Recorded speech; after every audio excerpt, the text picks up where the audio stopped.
स्वागत है दोस्तों स्टडी फॉर यूपीएससी में। हम लोगों ने मॉडर्न इंडिया का शुरुआत किया था और मॉडर्न इंडिया में पार्ट 1 तक पढ़ लिए थे। आज उसका पार्ट 2 है।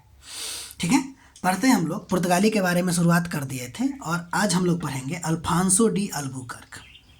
ठीक है, 1509 से 1505 में ये गवर्नर जनरल बनता है। ध्यान दीजिएगा इसके बारे में कुछ इंपॉर्टेंट बात कि इसे ना पुर्तगाली शक्ति या पुर्तगीज शक्ति का वास्तविक संस्थापक माना जाता है। ठीक है, इसने ना मुख्यालय को कोचिन बनाया। ठीक है ना, इन्होंने पुर्तगाली का जो मुख्यालय था उसको कोचिन को बनाया। ठीक है, 1510 के आसपास इसने गोवा पर कब्जा कर लिया, यूसुफ आदिल शाह से छीन लिया। कहा जाता है इनको मीटिंग के लिए बुलाया और समुद्र में फेंक दिया, मतलब उठा के। अगला नंबर 15 से 11 में मलक्का पे कब्जा किया, 1515 में हारमुज पे कब्जा किया। ठीक है, इसके बाद इसकी एक नीति ये थी कि इसने ना भारतीय स्त्रियों से विवाह को प्रोत्साहन दिया ताकि पुर्तगालियों की संख्या बढ़ सके। ठीक है, ऐसा कहा जाता है इसने सती प्रथा को भी बंद करने का प्रयास किया। एक्चुअली क्या था कि भारतीय महिला इस सब से शादी तो करती नहीं, तो इसने सती प्रथा जो हो रहा था, जो विधवा महिलाएं थी, उससे पुर्तगालियों को विवाह करने के लिए प्रोत्साहित कर रहा था और उसके लिए ज़रूरी था कि सती प्रथा को रोक सके। ठीक है ना, क्योंकि जिसका पति मर जाता था तो उसके साथ ही साथ वो सती हो जाती थी। तो इससे रोकने के लिए इसने सती प्रथा को बंद करने का प्रयास किया। अगला नंबर जो हम लोग पढ़ने जा रहे हैं गवर्नर जनरल के बारे में, उसका नाम है आपको नीनो डी कुन्हा। पुर्तगाली गवर्नर है ये। देखिए, इसने ना मुख्यालय को कोचीन से गोवा ले आया। ठीक, इसने कुछ जगह जैसे कि सेंट थोमे, हुगली में बस्ती स्थापित की। इसके अलावा बसीन में, द्वीप में, अदन में, दमन में भी इसने क्या किया, अपना मतलब कि बस्ती को स्थापित किया। ठीक है, तो ये है आपको नीनो डी कुन्हा। सब फैक्ट नहीं ना पढ़ सकते हैं, जितना पूछा जा सकता है उतना ही पढ़ा जाएगा। ठीक है ना, तो इतिहास सीधे फैक्ट ही हो जाएगा। ठीक है, इसलिए हम लोग आगे बढ़ते हैं। अगला नंबर हम लोग पढ़ने जा रहे हैं कि अल्फांसो डी सूजा। ये आपको 1542 से 1545 के आसपास। ध्यान दीजिएगा कि इनके साथ जो है अल्फांसो डी सूजा के साथ संत जेवियर भारत आए थे, जो ईसाई धर्म के प्रचारक थे। ठीक है, इसी के समय में आपको गोवा में प्रिंटिंग प्रेस की स्थापना हुई थी। ठीक है, अगला नंबर हम लोग देखने जा रहे हैं कि पुर्तगालियों का प्रभाव। ठीक, देखिए पुर्तगालियों का प्रभाव क्या पड़ा हमारे यहाँ, जो कब्जा किए या इन्होंने अपना बस्ती बसाया, तो इसके वजह से इसका प्रभाव क्या पड़ा। तो देखिए, इसका प्रभाव ये पड़ा कि मालाबार और कोंकण तट पे ईसाई धर्म का प्रचार शुरू हो गया। ईसाई धर्म का जो प्रसार शुरू हुआ ना, तो इसने दो तरीका अपनाया। पहला तो 1540 के आसपास गोवा के सभी मंदिर को नष्ट कर दिया गया इसके द्वारा, और साथ ही साथ ईसाई मिशनरियों ने विद्यालय और कॉलेज को भी स्थापित किया, जिससे ताकि लोग को यहाँ पे पढ़ा करके शिक्षा दिया जाए। ठीक है, इसके अलावा पुर्तगालियों के द्वारा अनानास, पपीता, आलू, लाल मिर्च, बादाम, काजू, शकरकंद, तंबाकू इत्यादि भी फसलें लाया गया। ठीक है, इसका प्रभाव ये पड़ा कि इसके प्रभाव ने समुद्री व्यापार में नौसैनिक श्रेष्ठता को स्थापित करने का कोशिश किया। ठीक है, यानी कि पुर्तगालियों के द्वारा क्या हुआ कि समुद्री व्यापार में नौसेना के महत्व को स्थापित किया। इसके अलावा गोथिक स्थापत्य कला का भी इसने प्रचलन करवाया। ठीक है, तो ये था आपको पुर्तगालियों का प्रभाव। अब हम देखते हैं पुर्तगालियों के पराजय के कारण। तो पहली बात, तो ये डचों से प्रतिद्वंद्विता में हार गए, यानी कि डच इसको पराजित कर दिया। दूसरा ये कि पुर्तगाल जो है ना, उस पर स्पेन का अधिकार हो गया, और स्पेन की जो प्राथमिकता थी ना, वो अमेरिकी उपनिवेशों पर थी।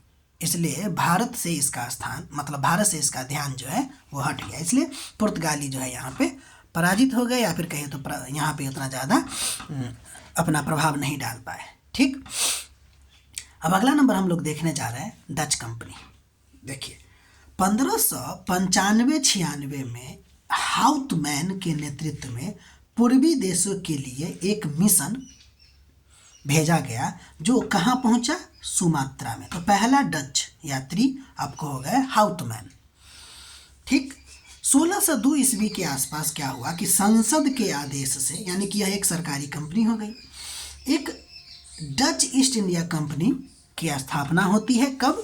1602 में, जिसकी प्रारंभिक पूंजी आपको जी थी वो 65 लाख गिल्डर था और इसको 21 वर्षों का एकाधिकार दिया गया।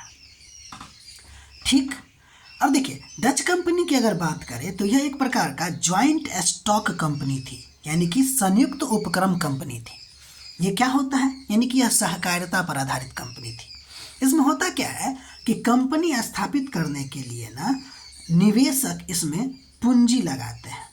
ठीक है, पैसा लगाते हैं, जिसको हम लोग स्वामित्व मंडल भी कहते हैं या निवेशक कहते हैं। वो पूंजी लगाता है और उस पूंजी लगाने के बाद कंपनी का निर्माण हुआ और उस कंपनी का जो लाभांश होगा ना उसका बंटवारा होगा जितना जिसकी हिस्सेदारी है।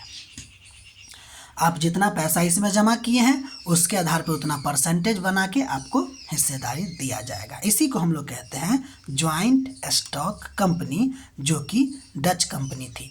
ब्रिटिश कंपनी भी इसी प्रकार की ज्वाइंट स्टॉक कंपनी थी। ठीक है, अब हम लोग आगे बढ़ते हैं। भारत में अगर हम डच कंपनी की बात करें तो इसने कोरोमंडल तट पे अपना कंपनी स्थापित किया शुरुआती दौर में।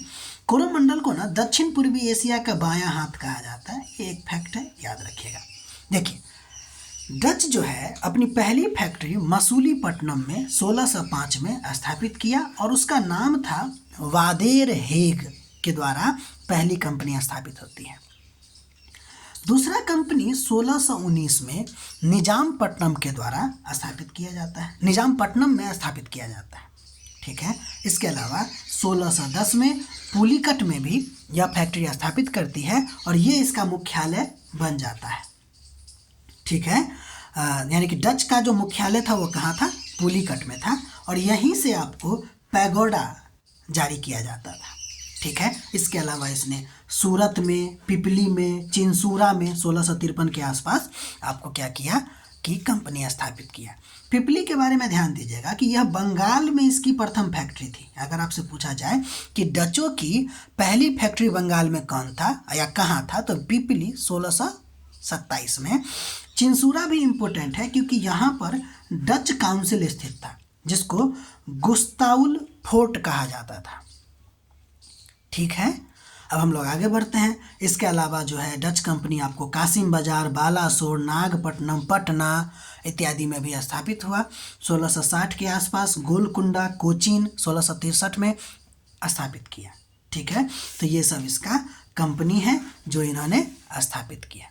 ठीक है, इसके बारे में सबसे इम्पोर्टेंट बात ये है कि ये इसके द्वारा जो निर्यात मद है वो क्या क्या निर्यात किया जाता था? तो नील, रेशम, सोरा बहुत ही इम्पोर्टेंट है, बिहार के क्षेत्र से इसको प्राप्त किया जाता था। नमक, अफीम, सूती वस्त्र। ठीक है, ध्यान दीजिएगा कि डचों का जो है ना भारत में सबसे ज़्यादा ध्यान सूती वस्त्र पर पड़ा। इसलिए कहा जाता है कि डच ने सूती वस्त्र को ना एक नया आयाम दिया। ठीक, तो ये था मॉडर्न इंडिया का पार्ट 2 और इसमें हम लोगों ने डच कंपनी के बारे में पढ़ा। तो पुर्तगाल और डच हम लोगों ने पढ़ लिया। अब हम लोग आगे पढ़ेंगे। तब तक के लिए आप अपना ध्यान रखिए, पढ़ाई करते रहिए और नोट बनाते रहिए। ठीक है, और रिवीजन भी करते रहिए। मिलते हैं हम लोग अगले वीडियो में।